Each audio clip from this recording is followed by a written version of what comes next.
Sëmundja Behçet, thënë të drejtën, këta pacient shumicën e rasteve vinë vonë te reumatologu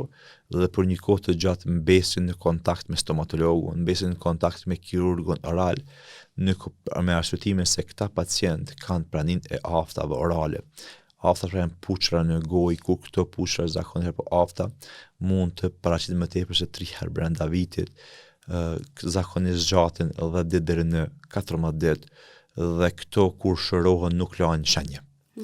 Në këtë pjesë është kriteri domosdoshëm diagnostike në kuadër të sëmundjes Behçet. Krahas kësaj këta pacient dinë të kenë edhe praninë e ulceracioneve gjinitale, rreth organeve gjinitale në formë të ulcerave. Këto zakonisht gjatë 1 deri në 2 javë dhe këto kur shërohen lanë cikatrikse. Manifestime tjera më serioze në kuptim të sëmundjes Behçet, gjithashtu është prania e manifestimeve në sy në formë të uveitë, inflamacione të dhomave të pasme të syrit, shpeshherëdime të prekën e indin tronor në formë të meningjiteve, encefaliteve dhe insulteve cerebrovaskulare. Gjithashtu mund të manifestohet me praninë në trup në formë sigur të pushtrave të rinis, apo në region e nëngjojve, apo në mbrylave, prania disa eritema, skuqje në formë të nyjeve të dhimbshme në këtë pjesë, jashtëzakonisht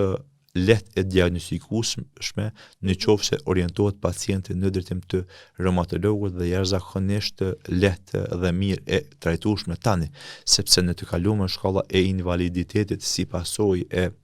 e kësaj sëmundje ka qenë jashtëzakonisht e madhe në kuptim të verbimeve, në kuptim të inflamacionit të indit tronor. Tani me që ekzistojnë modalitete të ndryshme trajtime dhe shkenca po evoluon, jashtëzakonisht sëmundje e shërueshme tek vendi jon apo në Evropë është më pak e shprehur 20 deri në 40 të sëmurë në 100.000 banor, krahasuar në vendin